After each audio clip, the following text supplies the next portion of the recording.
Hello and welcome to another episode of the Music History Project. Today we have episode 1 of a 2-part series for you, all about Motown. So sit back, relax, and let's talk Motown.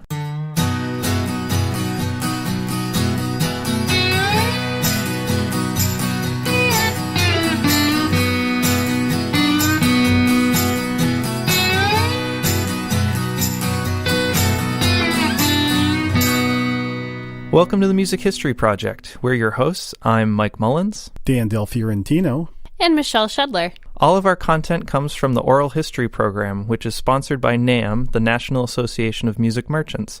And that is a collection that is over 3,500 interviews and constantly growing. If you want to check out any of our content or any of our other interviews that aren't featured today, please check out our website at www.nam.org/library. I'm so excited about today. I am literally bouncing in my seat here. We kind of broke this up a little bit different. We're going to go through today just the history and some of the songwriters out of Motown. And I just could not cut back things, so that's why it had to roll into 2 episodes. Dan, you must be excited for this episode just like us. Absolutely. I mean, how many people grew up listening to these songs, you know, watching that label with the big M turning around and around on my turntable as a kid. I mean, it was just so many fond memories, and what a class act. I mean, this sound that we're talking about was really a movement, and it represented so much about social things that were happening, about artistic things that were happening, about creative people and artistry, and the civil rights movement was, it embodied so many elements of culture and music, and the acts were so slick, right? I mean, they all looked wonderful. I mean, the women were dressed in gowns and the men were in suits, and they had all the right moves and the choreography, and who didn't want to be Marvin Gaye? Who didn't want to date, the Supremes? I mean, it was just one of those things where you were just it engulfed you, and I was engulfed at a young age for sure.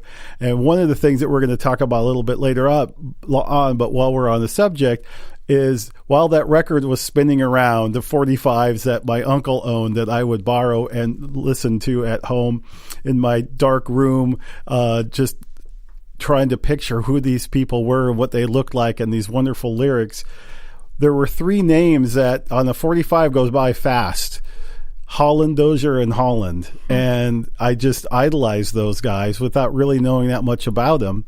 And to think that over the years, thanks to NAM, I've been able to interview all 3 of them is, something I'll always cherish. So today we get to brag a little bit about that. We get to brag a little bit about some of the other amazing people that we're going to be hearing from that represent our podcast as we pay tribute to Motown. Mike, maybe you can read to us the list of folks we're going to be listening to over the next couple of podcasts. Sure, yeah, we've definitely got a stacked list and quite a few people we're going to be hearing from. And that will be Bob Olhsson, Lamont Dozier, Allee Willis, the Holland brothers, Jack Ashford, Phil Rainlin, Tony Bon Jovi, and I think that's it. Yep. So definitely a who's who of Motown for this podcast, and I think we should just jump right into it. So Michelle, where are we starting? We are starting with the history of Motown. Like I said before, I just couldn't break it up enough that I could fit all this into one. So today it's going to be history and songwriting. Awesome. And we're going to start with a little bit of history from Bob Olhsson and Lamont Dozier. Well, the thing people don't understand about Motown is that it was a management and publishing company that had its own label. It was all about management, and that meant it was all about getting hit records, no matter what the cost, to launch the artist's career. And so,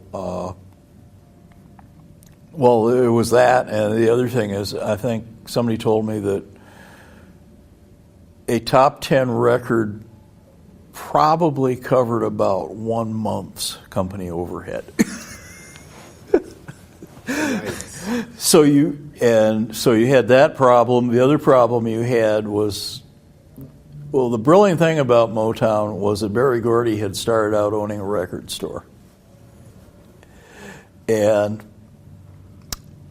so he knew that the record stores basically lost money all year round except for December, and then they made it back in whatever profit they were going to make at Christmas. So the way it worked was a record store never paid for anything, never paid their bills to record labels unless they needed another record from the label. And so basically the only way we could get paid was we had to have another hit. And I mean, it was pretty much that way for everybody, but with the majors, of course, they always had another hit, so they would get paid. But for the indies, it was both in terms of the company overhead and in terms of collections, it was critical that we have a constant string of hit records.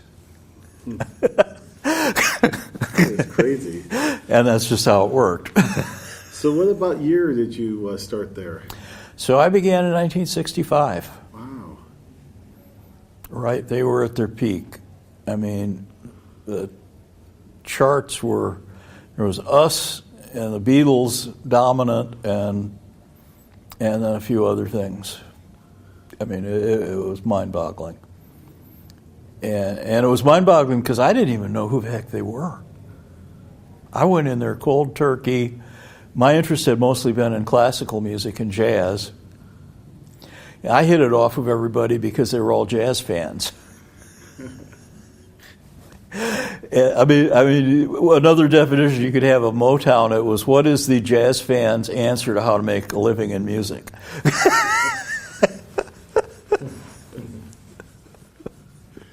Very knowledgeable and so forth. Well, I should tell you a little of what I've pieced together of the history of the company. It may not be, I mean, I don't know that it's totally accurate. I've pieced it together from conversations with various people.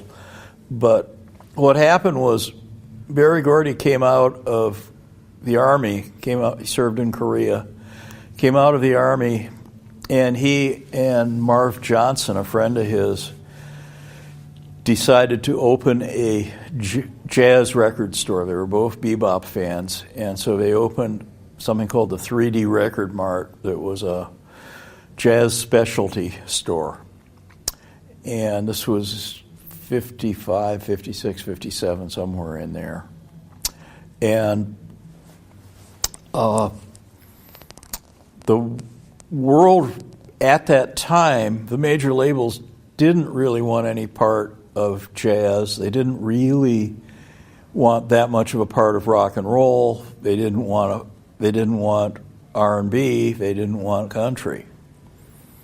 So it was a time of small independent labels doing these genres that they'd given up on because Wall Street was telling them that records and movies and radio were all going away to be replaced by television. We're hearing the same kind of crap now. But anyway, this created a great opportunity for independents. Ultimately, a lot of people left the majors to start their own distribution companies. Fans started record stores. Loft parties turned into clubs. The 50s was a very vibrant time for music because Madison Avenue was utterly uninterested. And so you had this incredible garden that they were growing artists in. And anyway, Berry Gordy fit into this. He opened this jazz record store. His customers were all of the top musicians in Detroit. So he created all those relationships. He had relationships with all of the record distributors from the various labels, and he had relationships with a number of artist managers. And that group of relationships is what created Motown.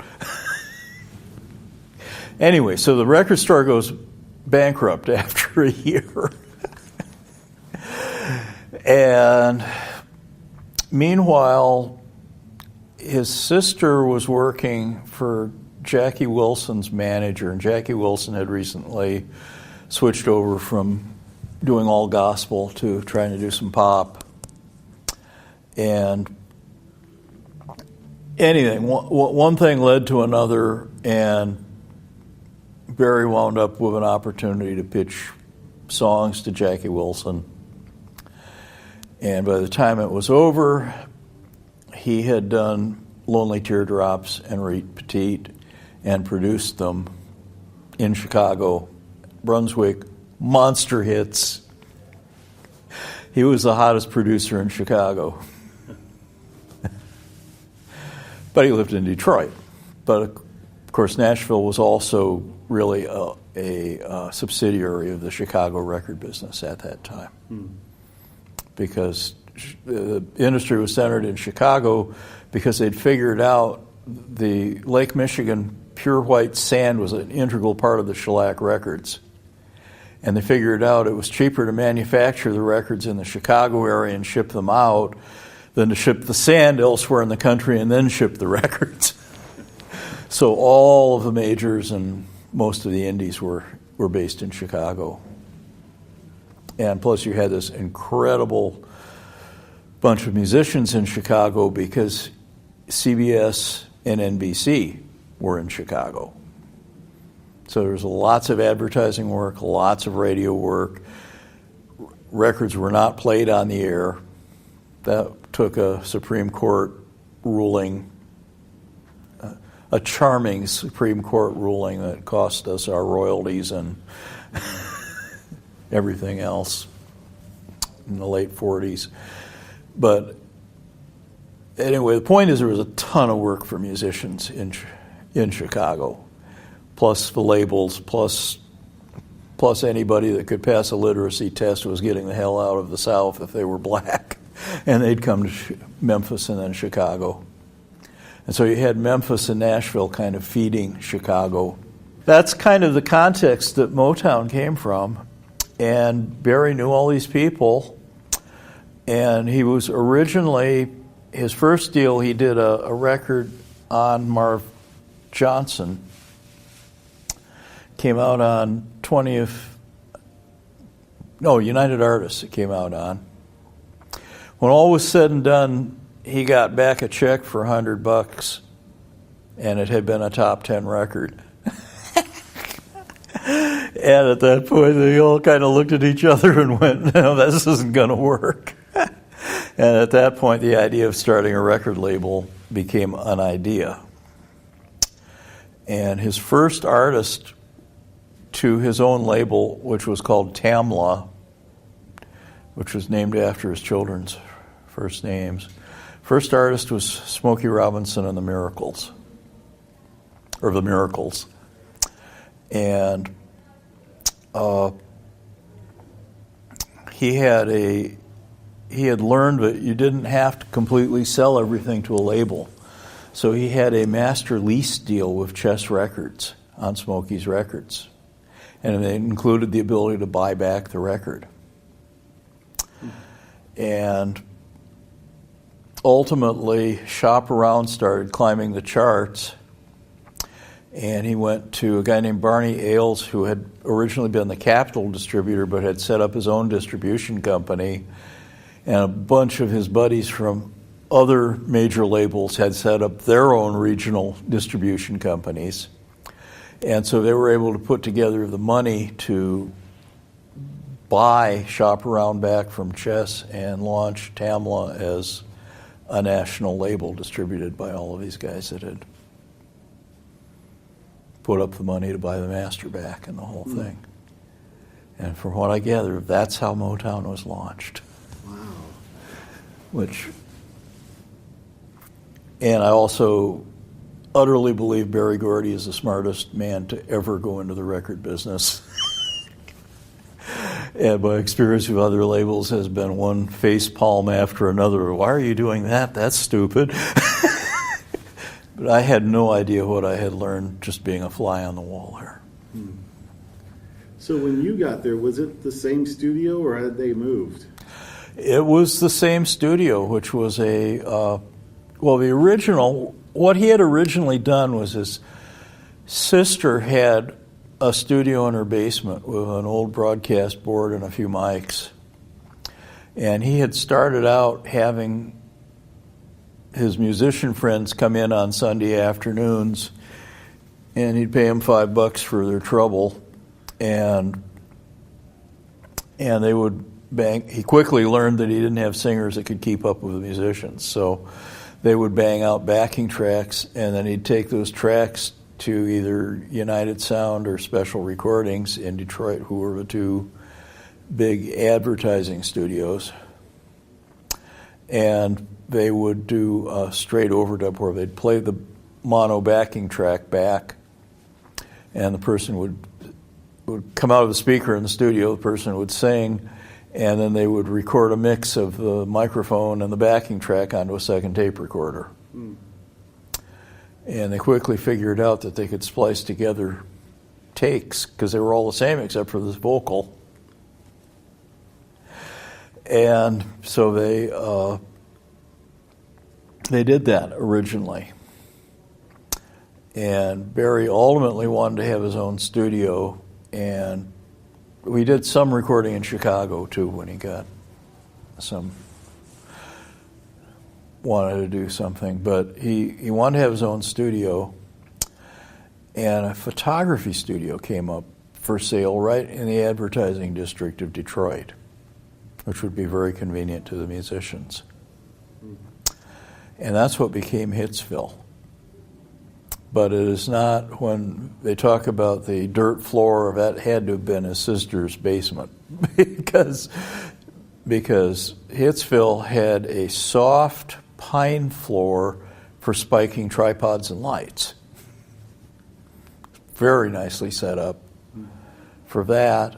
And then by the time I got there, the wall treatment and all of that had been provided to us by RCA because they were selling more of our records than they were of their own, which is pretty wild. No doubt. Yeah, and so they gave us a studio design, and they totally lucked out on how quiet that room was. But the studio design was absolutely brilliant. The reflected sound off the walls had a flat frequency response. And so if there was any bleed between the mics, it just sounded great.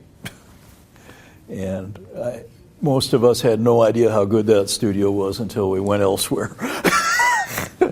Motown was a good school for us, and for me. It was college for everybody that wanted to learn the skills or of learning the ins and outs of music, and writing and developing music. It was like the best place to be, I think. It was like going to college, for music. A lot of people came back from all over the world, Beatles, Bob Dylan, Tom Jones. I mean, different people that would just stroll in, and they were like shocked to see there was just this little house. They were expecting to see some glamorized, something they had placed in their own minds about what this place must look like. But when they saw there was just some little old house, and it was like the den of where we cut the songs, we turned it into a studio. And a house that Barry bought, his first house or something like that, and turned it into a business, and that's the history of it. So cool to hear these guys talking about the early days of Motown and just really the idea behind it. Mr. Gordy's philosophy on what he was hoping to accomplish. As a music fan himself, growing up and listening to other recordings and bands live in his neighborhood, he wanted to perpetuate that and do so in a way that was meaningful to his neighborhood. And, I often think about where Hitsville is located in Detroit, and how in just 6 blocks there was Stevie and Smokey and Marvin Gaye and Diana Ross, they all grew up in that. Wouldn't it be interesting to think if he was 7 blocks away the other direction? What would have happened then? I mean, he just was able to cultivate. And oh my goodness, how did I forget Aretha? Yep. I mean, all in that one area. Just absolutely amazing, amazing, amazing. And that is really a reflection on his talent and what his contributions were. And overlooked, in addition to producing and cultivating all of this sound and this culture, he also was a songwriter and really helped begin what became the Motown sound by developing something new, not just covering old songs, which a lot of labels, especially young labels early on, did a lot of covers of other music, other recordings. Sun started out that way. Atlanta started out that way. A lot of labels started that way, but Motown did not. And he really, from the very beginning, said, we're going to own this. We're going to do something different. It's going to be ours. And as a result, he started writing for Jackie Wilson. And of course, their biggest hits came from the early hits came from Smokey, who wrote his own songs. So, I mean, that I think is a very important element of the early momentum that the sound developed on its own. And then, of course, you had the Holland brothers and others coming around later and really adding that own voice and perpetuating that. So do you think that's why, because I know a lot of people always say there was something in the water in Motown, that Right. just something different was going on there that wasn't happening in other places. Do you think that whole thing of them not really doing covers and writing their own stuff from the beginning had a lot to do with that, them having their own sound? Well, they had to stick out above the rest. I mean, what we forget now is that independent record labels were very plentiful during the early 60s, late 50s. I mean, there were hundreds of them in this country. I mean, just about every big town had at least 1 or 2 independent labels. So they had to do something that was different and unique. And I think I've heard Barry Gordy talk many times about it's about the song. Start right. with the song. And I think that's exactly what happened here. By the way, the very first person to record and have a contract was Dr. Mabel John, who is also in the oral history program here at NAB. She didn't talk too much about Motown during her interview, which is why she's not part of today's podcast, but a shout out to her. Love her and love all the work that she's doing. She's one of the most encouraging people on the planet and doing wonderful things in the Los Angeles area to encourage music makers. Also, a good time to do a little shout out to the tag for Motown, because there are several other people that we interviewed that we aren't going to be listening to today. So, Mike, I wonder if you could tell people how to get to that tag. Of course. You just head over to NAMM.org. That's NAMM.org/library. And click on Advanced Search, and then you can search there through all of our tags, including Motown. Or if you find a particular interview web clip that you like, you can scroll to the bottom and see all the tags associated with it there. Click on it, and it will show you all of the other interviews associated with that tag. Awesome. So we've been talking about songwriting. Is this our next segment? It is, yes. As you said, a lot of original things came out of Motown, just quite a unique sound, even a unique building. So what we're actually going to be listening to next is just a couple songwriters out of Motown, and one of the most famous trios in songwriting, Holland, Dozier, Holland, and you'll hear a little bit from Allee Willis. So let's start by talking about Allee Willis a little bit, because that is a name that some people may know, some people might not know, but I'm sure plenty know the work that she's done. Yes. Allee grew up in the Detroit area and listened to Motown as it was developing as a young lady, and thinking as an artist, painter mostly, hey, I can probably contribute as a songwriter. And that encouragement of listening to all those sounds allowed her accessibility to write music, and she did. She, I think, most famously was first collaborating with the folks over at Earth, Wind, and Fire and created a song called September. You may know the one. You may know that little ditty, Boogie Wonderland, and I mean, an amazing career. We won't do her justice by just naming a couple of her hits because there's so much behind her and her feelings and her emotions and her almost, instinct to contribute and to encourage other artists, songwriters, as well as performers, as well as painters. She's a really fantastic person. She also had a couple of other iconic hits, one of which was the television theme song for Friends. So it's like she never really stopped, and she's still going, and an amazing person. So when we got the chance to interview her, which was last year, 2018, she was more than happy to talk about Motown.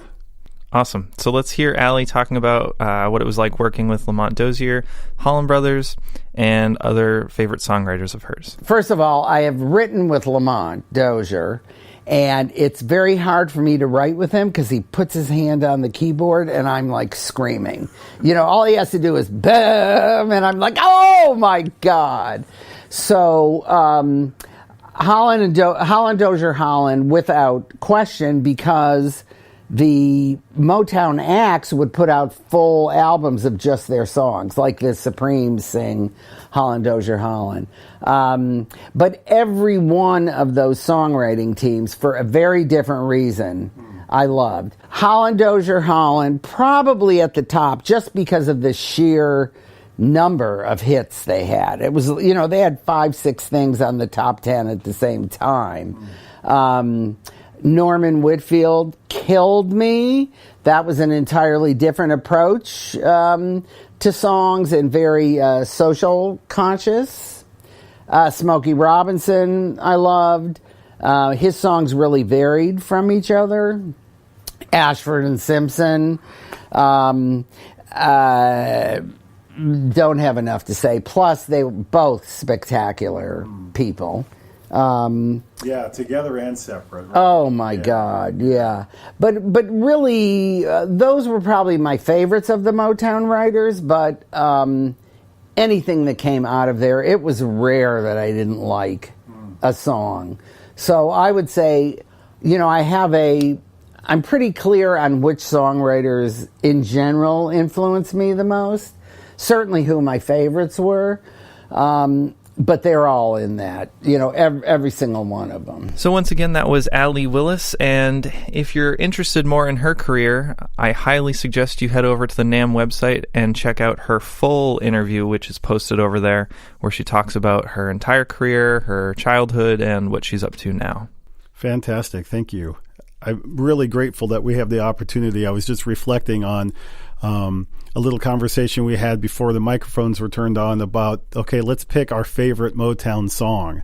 And we're all like, no. All of them.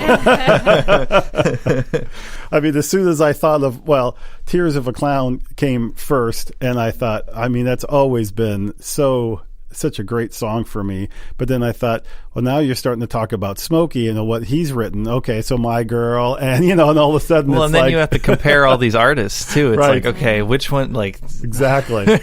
Those are my favorite better? For him. Yeah. Now my favorite for Marvin, or heard it through the grapevine, and my favorite with Martha and the Vandellas, of course, is Heat Wave, and my favorite with so on and on and on it goes. And, of course, that's why this is such an exciting podcast and talking about the songwriters. Lamont Dozier, of course, the middle of the three, Holland, Dozier, and Holland. I don't know. It's almost impossible to talk too much about them without wanting to at least list some of their songs. The list is actually quite long. Just talking about the songs that they wrote that hit the top 100 is like 6 pages long on Wikipedia. It's just like crazy. I wrote a few down because I didn't want to forget. I think really the three of them hit their stride with Martha and the Vandellas and Heatwave, and showed their diversity by writing things like Can I Get a Witness for Marvin Gaye. But then, as I understand it, were introduced to Diana Ross and the Supremes, and they were looking for material, and they had written a few things for them. But when they heard the Supremes sing "Where Did Our Love Go" that they wrote, I remember Lamont saying that we just knew. It was like a light bulb. It's like the way he said it was, there was a dark room, and then all of a sudden there was light. And wow. I think that was the feeling that all three of them had about connecting with the artist. And again, we're talking about what made Motown unique. The songwriters were right there. They weren't at the Brill Building in New York. Nothing against that, but they weren't far away. They were right there. They were their neighbors. They grew up with them. They had Sunday dinner together, and they represented that culture together. So when they connected, it wasn't just, "Oh, okay, here, I'll fax you my song." It's being there and saying, "Oh, okay, hey, how about if we change the lyric? You're having a hard time saying those three words together." It was that sort of intimate, connection. So "Baby Love" came, and then "Come See About Me," "Stop in the Name of Love." I mean, what?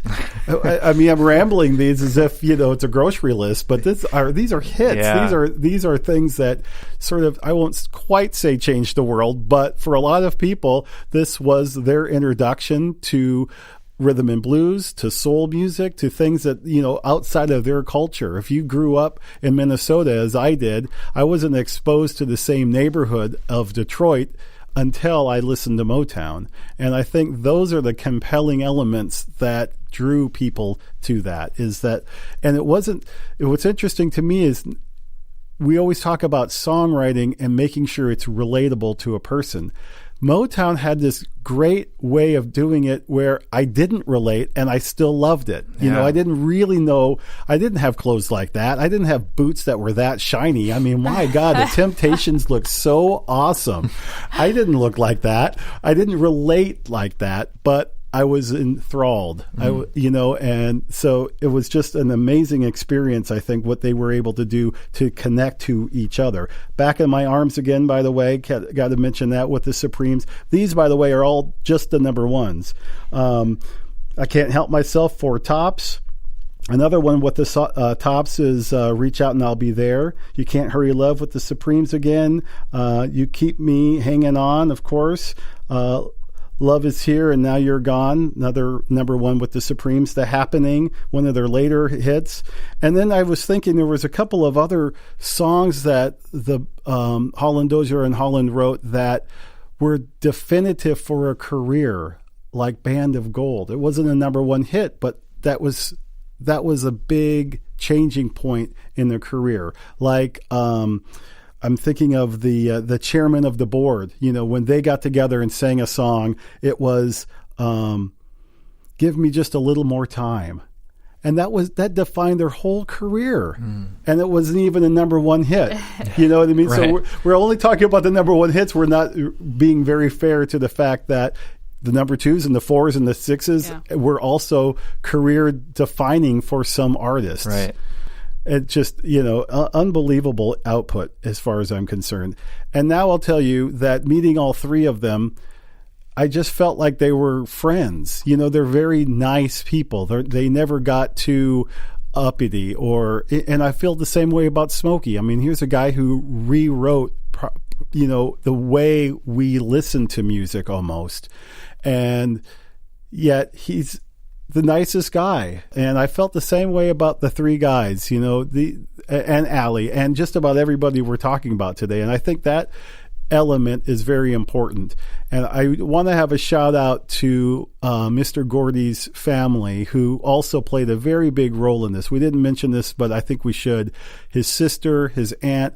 There was a nurturing element to Motown that Mr. Gordy, being the businessman, knew was important, but that wasn't his gig. He was too busy doing contracts and figuring out logistics, and I'm sure nurturing in his way, but to bring on these other people who had maternal qualities of them, like his sister, is, I think, a very important element. Most of these artists that we're talking about, the Supremes, Marvin Gaye, Smokey, they all started when they were in their late teens, early 20s. So having somebody who made sure they had the peanut butter sandwich between takes and, wanted to talk about, boy troubles or whatever with them, I think was something that endeared these artists and made them want to be there and participate and not just, okay, I'm going to do this thing and then leave.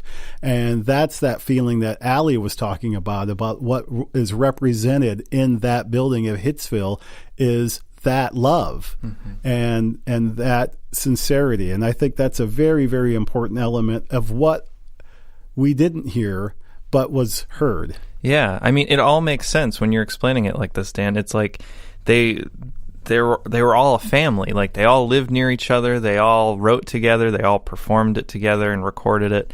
And that's why the songs were the way they were. It's you just hear the song and it's kind of like, wow, this is a masterpiece. How did this come? But you don't see the people behind it and how close they are together and how they're doing everything together and talking and living close to each other and just all getting along. And that definitely makes that Motown sound. Very cool.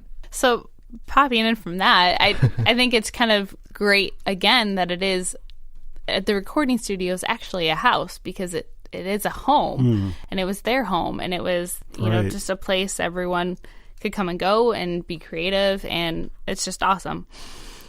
So next you're actually going to hear from that famous trio, the Holland, Dozier, Holland.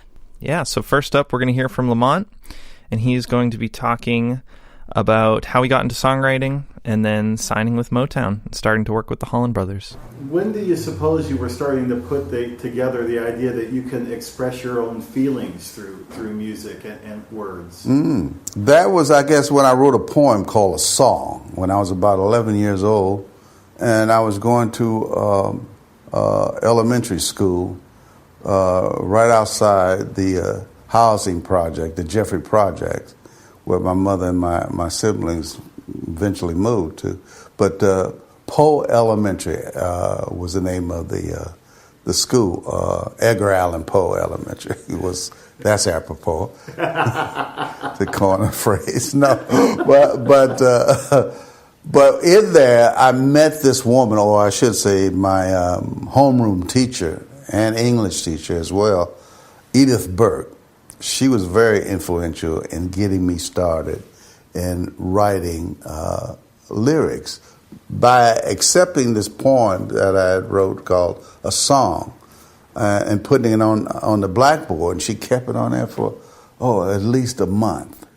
And there was enough influence that influenced me to the point that I wanted to please. So, when you're a child, you're always trying to impress your parents or somebody that you respect.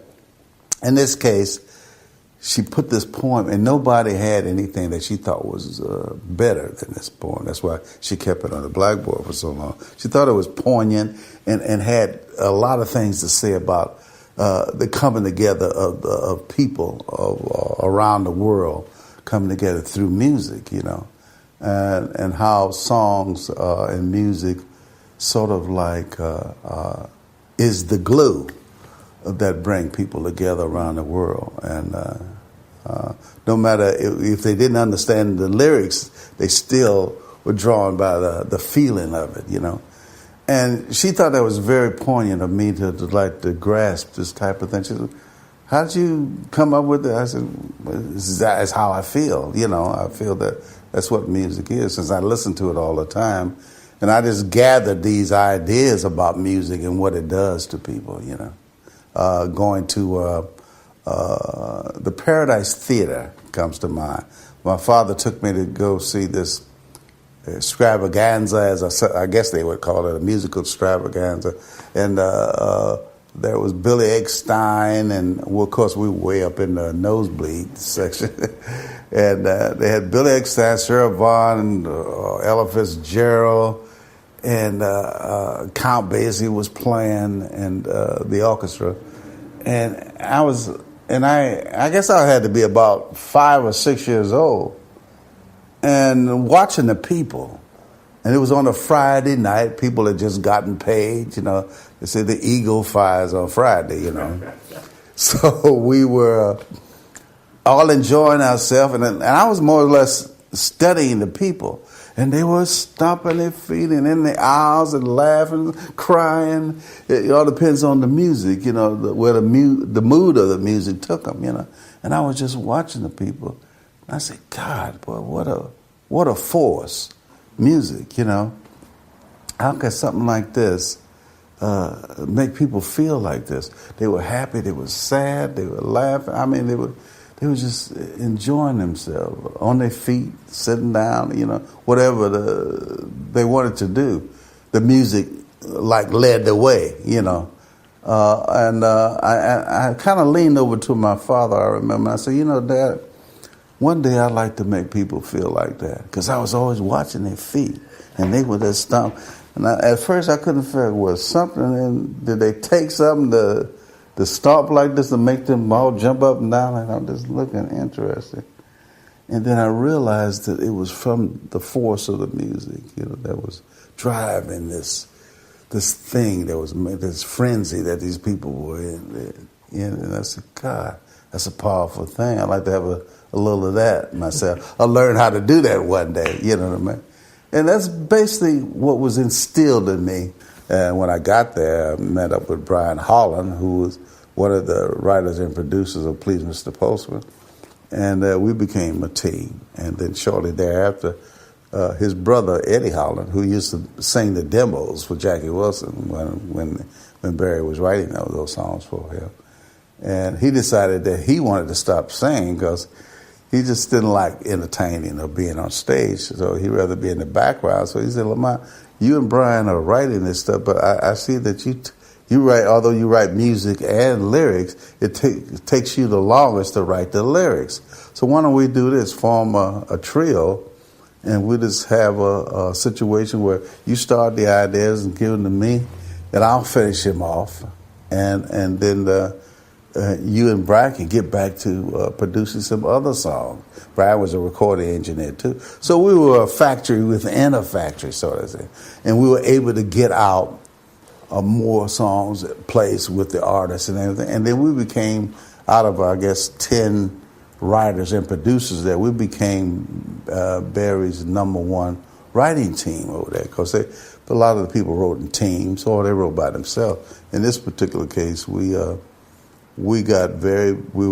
very blessed, and we came up with a system and a sound and thing of our own, and it became very popular. And Dozier Holland was the thing of the '60s, the producers and writers of the '60s at Motown and around the world. So that's started everything for me right there. And then we were together from '62 to 72, and then I went out on my own. That's when you heard Fish Ain't Biting and those things. I had just moved out here and signed up with ABC Dunhill as a soloist, and I was by myself. Out Here on My Own was the name of that first album. Sold a couple of million copies, and we were very thrilled about that, and that put me on a whole nother path. You know? Yeah. That's fantastic. Yeah. Unbelievable. Yeah. You know, what's really interesting to me is there's not too many examples of a songwriting team of 3. Yeah, no. Not too many. In New York, the Brill Building, I don't know, there may be 1 or 2 people, but basically they were duo or collaborations. Because one would take the words, right? One would take the music, yeah. And how did you figure out this formula to share that? Eddie came up with that idea because he figured that since I wrote lyrics and melodies, and Brian wrote melodies, if I had some of the pressure off of me, because it always took me longer to write lyrics because I was just always very meticulous about what I was saying and what I wanted to say, the message I wanted to get across, you know, so I was very picky about it. So he said, let me handle that. You give me the story idea and give it to me while you and Brian start working on some other thing. So it was like an assembly line of our own that we, dreamed up. And so he was right in that respect. And so we would move, it was just move that way. He would finish off the lyric once he had all of the information about the song.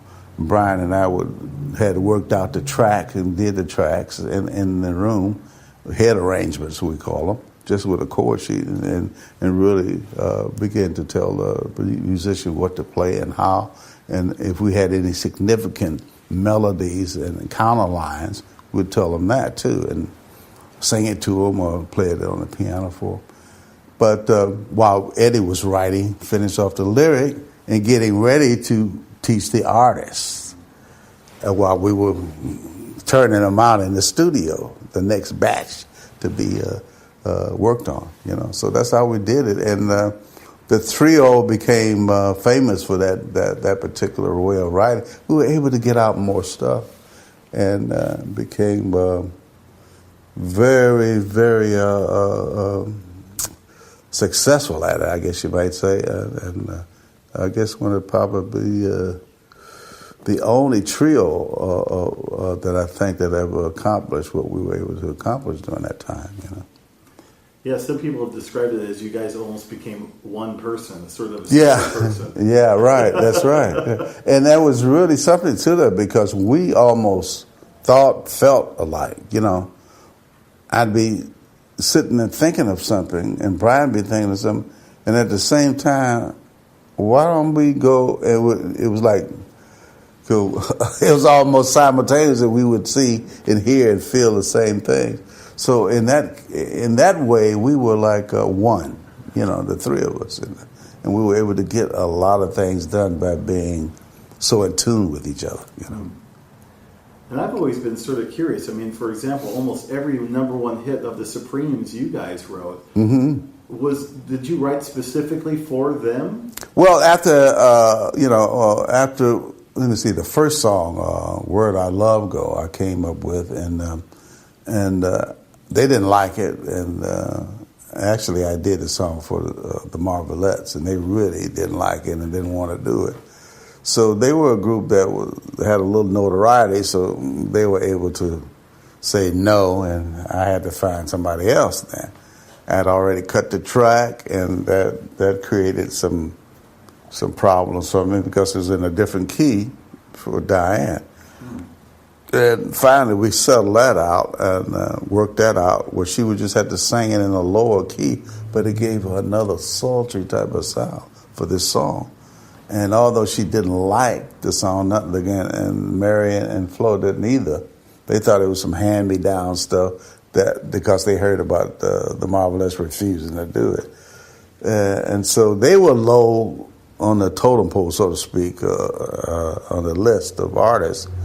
And they were called the no-hit Supremes, and the rest of the artists would tease them and say these things about them. So that didn't make them feel too good. So now I give them this song that sounds like it's the worst song that ever was written or something, in their minds. So we had some words, and in the studio the night that we finally got them to sing the song, and lo and behold, Barry heard it and liked it. He said, I think this might be a little something. Let's put it out and see what happens. They put it out about a week or so, 10 days later, and the record is wham, bam, number one. That was Where'd Our Love Go. And then he came running. He said, man, whatever y'all did on that last one, do it again. That formula that you got, you stick to it. The baby stuff.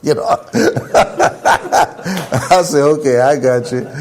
And we went in and we started doing the next one was called Baby Love. Baby Love, my baby, and we just continued. And we had 13 consecutive number ones on the Supreme. That's why they got so big and made history, actually, and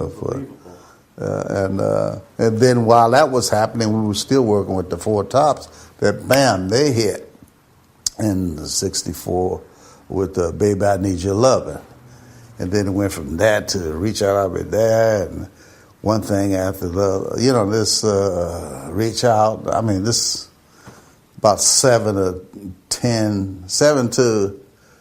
about 7 top 10s. within the next 6 months too. Within the next couple of years, right? Yeah. And it was just a lot. And then I still had the things happening with Martha and the Vandellas that was just crazy. You know what I mean? And every now and then a stray song for some artists, and I even did one on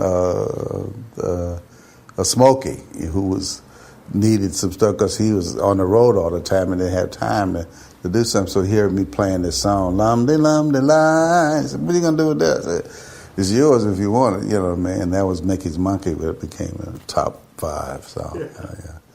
So all of those little things, this is amazing. I want to ask you, Lamont, what exactly is a Mickey's Monkey anyway? Nothing. It just had a certain kind of rhythm to it. Mickey's Monkey. There's something about it.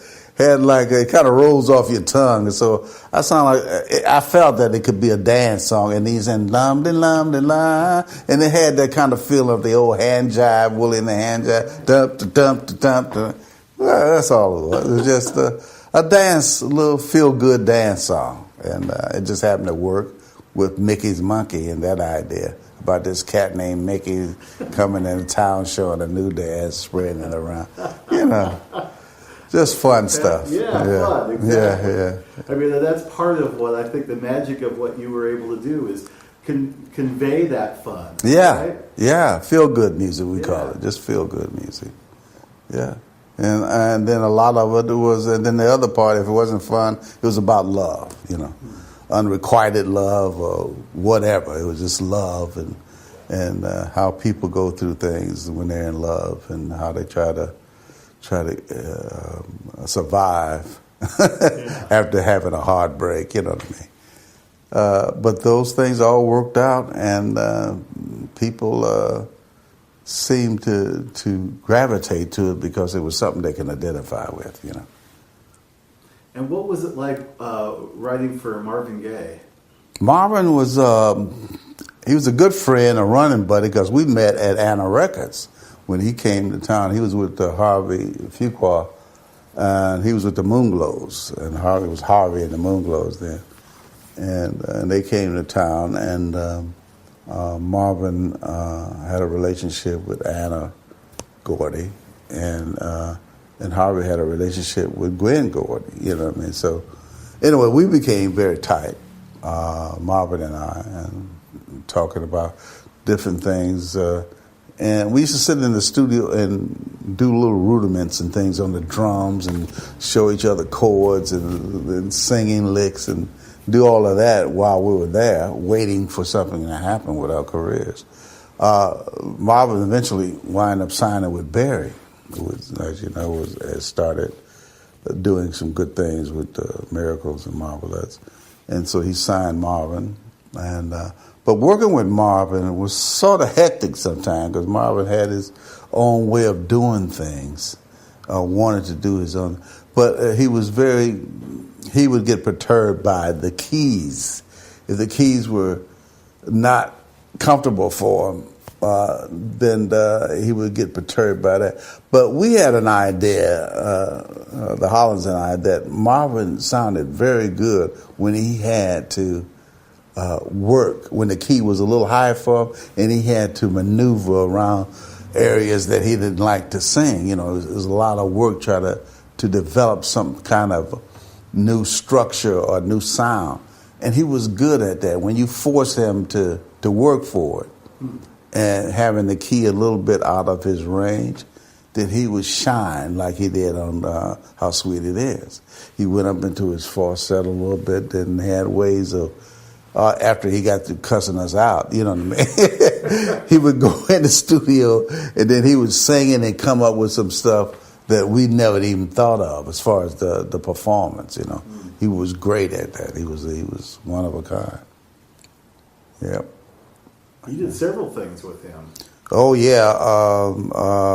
Baby, Don't You Do It Baby, Don't You Do It, a song about Don't Break My Heart, one of those type of things. Yeah. And what else was there? Baby, Don't You Do It? God, that slipped my mind, but it was about like 4 or 5 things that we did that were all big sellers, And working with him was just a lot of fun, you know. But I guess the biggest fun that I had was with the Tops.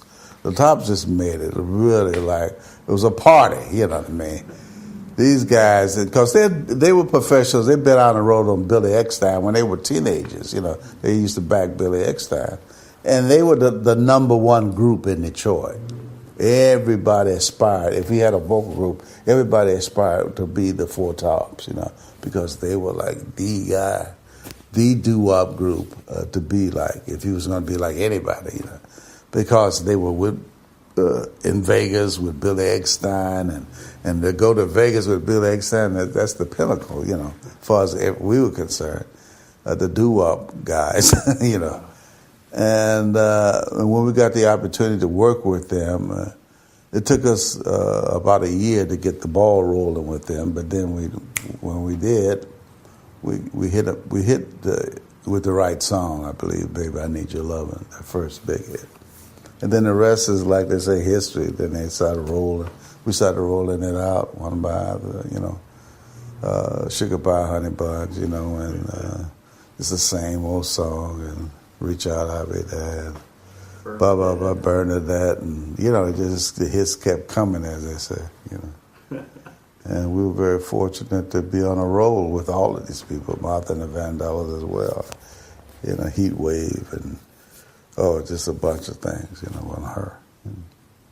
Was there ever an opportunity where you thought this song was better suited for somebody else, even though you wrote it for one particular group? Or not really. You know, what happened was they did the songs anyway. Eventually, Barry would suggest, why don't you do, if there was some room on somebody else's album, why don't have so-and-so do their take on the Supremes thing, you know. So, you know, that's how we would do. So they would do each other's songs in various albums, you know,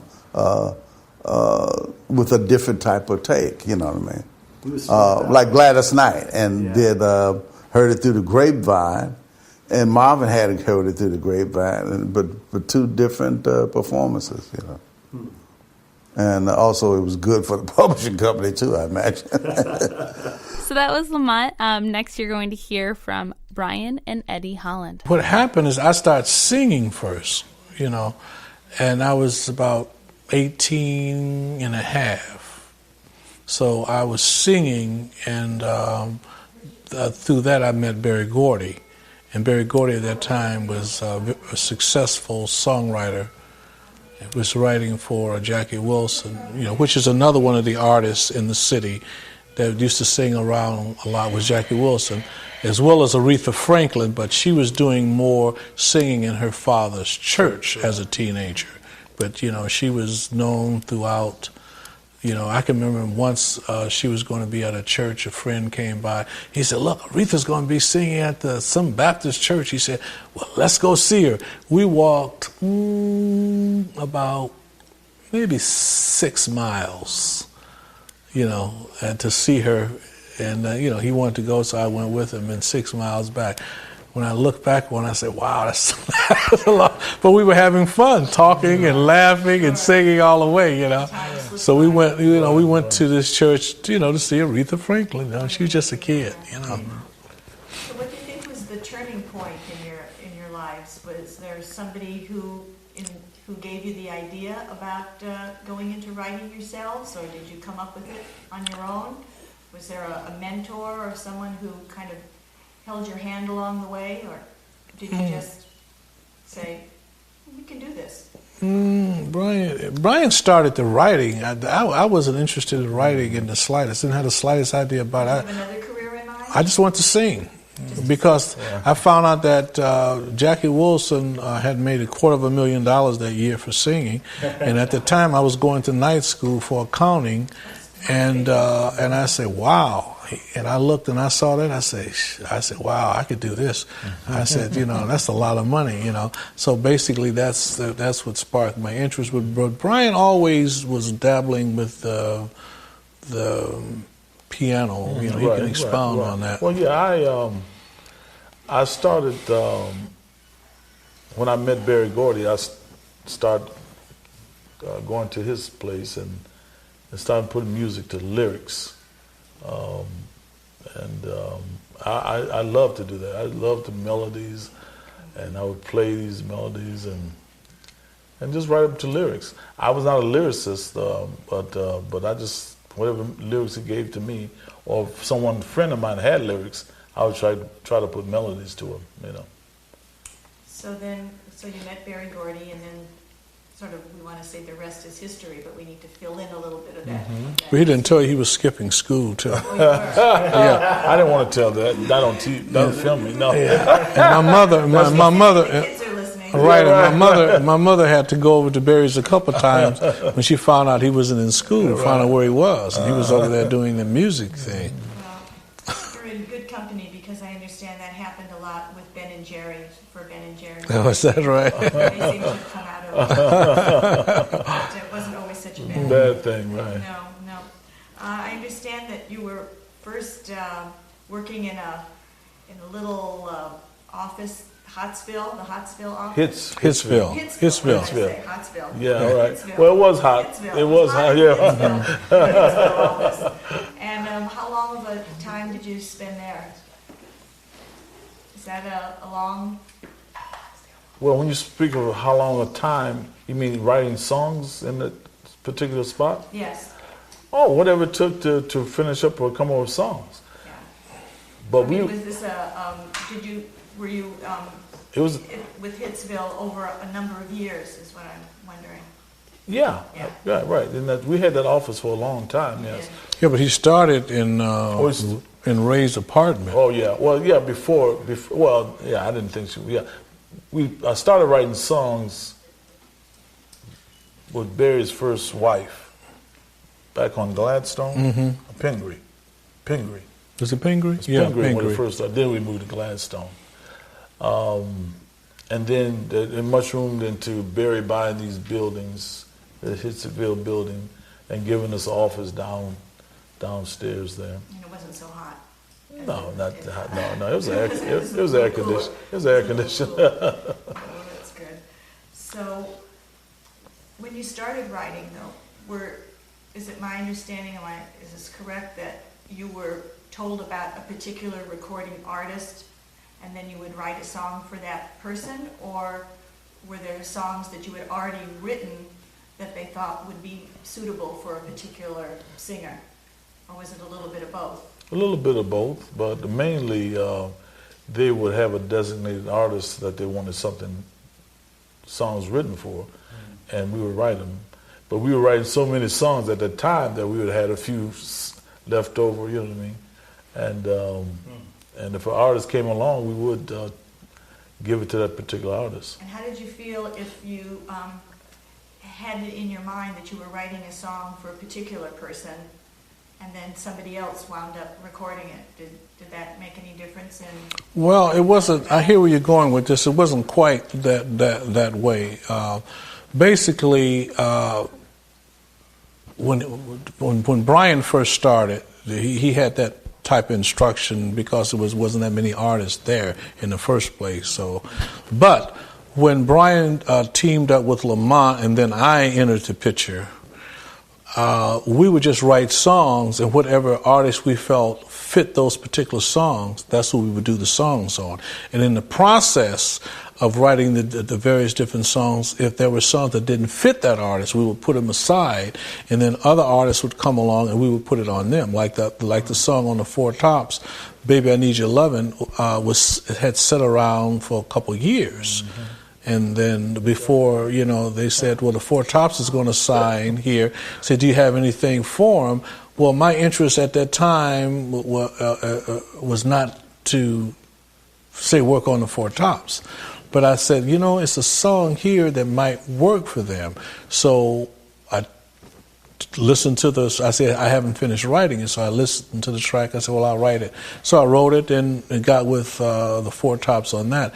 Another song that was just sitting around collecting dust was "This So Hard of Mine," that was done on the Isley Brothers, So in the process of writing for whoever we had in mind, there were various different songs that didn't fit, and they were just put aside, and somebody came along we could use them on, then that's basically what we did. One of the things I'm interested in, may I interject? Absolutely. I'm having fun listening to you. Is the threesome of songwriting.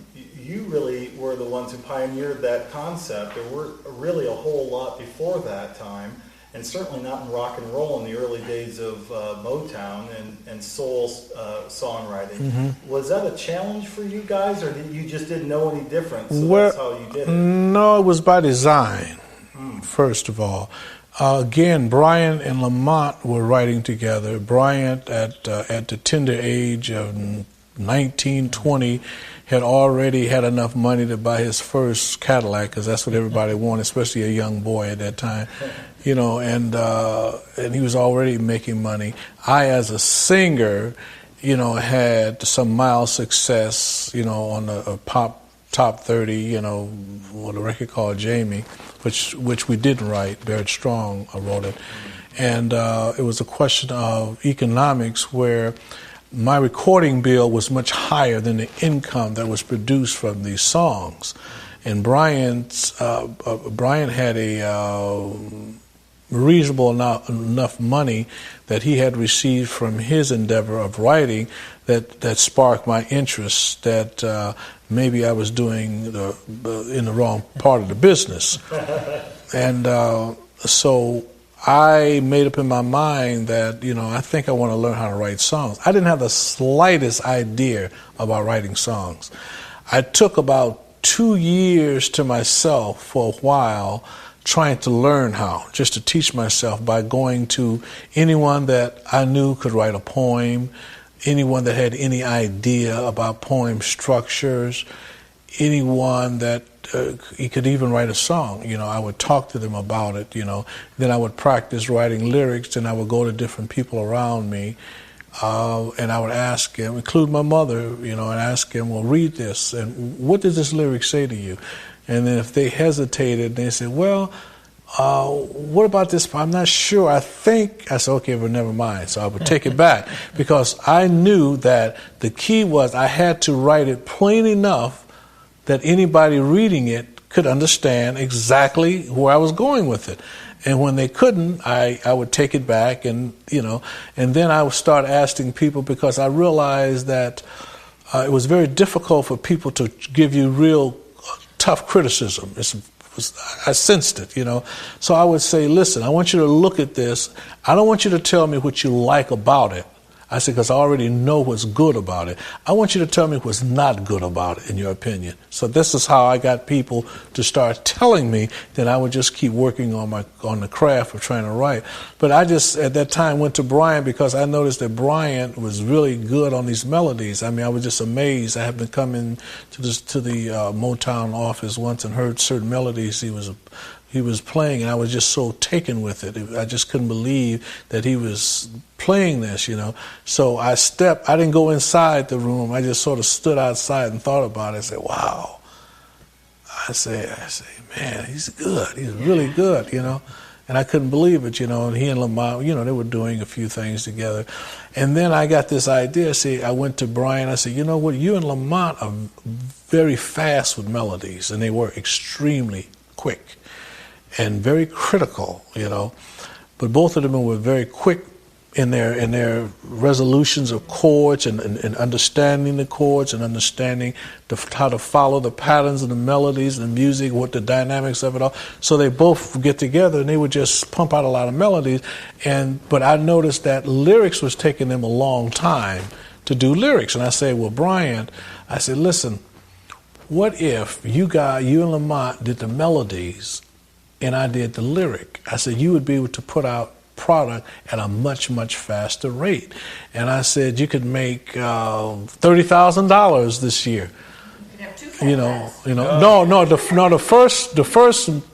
first thing I said, you know, I was thinking of myself, I remember. I said, I can make $10,000 this year. For some reason, the $10,000 was sort of important to me, only because on the bank certificates at that time, it was insured up to $10,000. So that became my magic number, because I always created objects for myself. I always created goals. Every year I would create a goal and I would push it higher, you know, to meet. You know, that was just a habit of mine as a young boy. you know. And so I said, I can make $10,000 this year. And so Brian said, wow. He said, if you make 10, then that means we would make. I said, that's right. I said, that's right. He didn't quite, I don't think he quite believed it, but it sounded interesting enough for him to say, okay, you know. So this is what we did, you know. So Brian, what was your thought about that when he came to you? Do you remember that? Yeah, I remember, sure. I remember it well. Yeah. I was happy to know that I could make more money than the actual 10,000 he could make, you know. And so we just got busy and started writing, pumping out songs, you know. Mm-hmm. Did you welcome the idea of his thought about him writing the lyrics and speeding up the process? Absolutely. Yeah. I had no problem with that. Mm-hmm. That's clever. Sure, I had no problem with that at all, you know. And I could see that it would work because Lamont and I did stumble, like Lamont would come on, he would write lyrics sometimes and come up with ideas. We both would come up with ideas, but we would stumble trying to finish a song, you know. And like when he came with that idea, it was well worth it, I believe, you know, at that time, you know. Would you mind saying a few words about Lamont, like how you guys first met and what his strength is as a songwriter? Well, I met Lamont, first I knew his wife, Ann Dozier. She worked at Motown, and she said, well, my husband, I think he's coming to Motown to write and produce records. I think Barry's going to sign him. She said, I want you to meet him, you know. And I said, fine, I was sure I would be more than happy to meet him, you know. And so he came, and he was down in the studio one day working on a song. I said, and I came down and I said, man, that song sounds pretty good. I said, let's kind of finish it up, working on it together. And I asked him, did he have a bridge to it? He said, no, I don't have a bridge to it. I said, well, let me see if I can put something else to it. And that's how it started, with a song called Forever. And we recorded that song on the Marvelettes and Marvin Gaye, I think. And it was a cute little song, and that's how Lamont Dozier and I got together. In my endeavor to learn how to write songs, Smokey is the person that I look to. And I remember taking one of his songs and writing it out and studying it and realizing, wow, there's no way I could write like this. There's no way, you know. I said, I have to find another way of doing it. I have to find another style, another approach. I said, because I don't think I could ever write the way he's writing. And I said, if I would learn it, it would take years. That's what I felt, you know. But that's what caused me to start developing another approach to it and just another way. And what I did basically was call on my understanding of what I was taught in school. Those classes of English, those classes of English literature that I did not like, that I just did enough to get a C just to get by.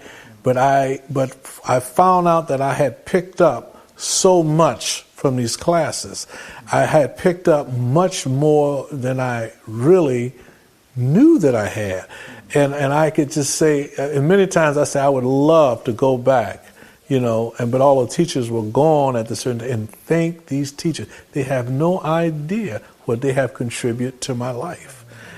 Because going back a little bit, when I was sort of experimenting, learning how to write, I would tell Brian, I said, Brian, take this and show it to Barry.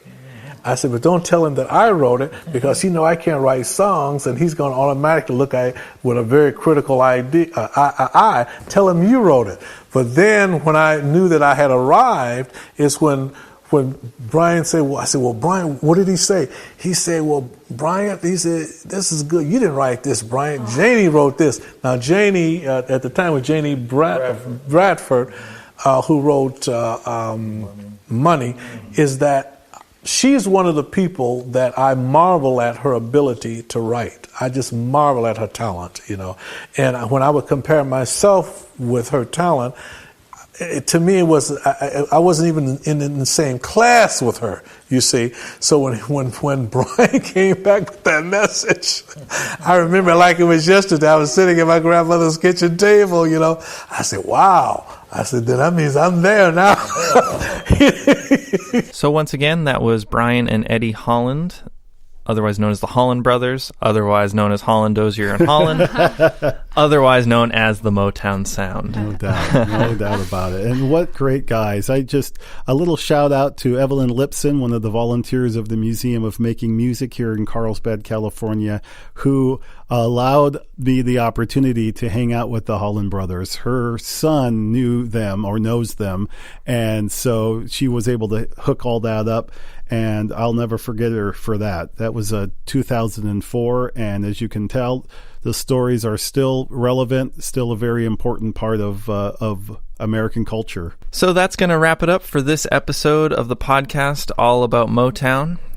This was part 1, and part 2 will be coming out in 2 weeks from today. So thank you so much, everyone, for listening.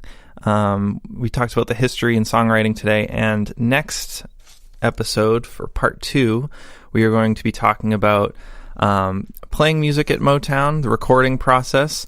Hear from a couple new faces, some producing and engineering, and the impacts of Motown and the Motown Museum.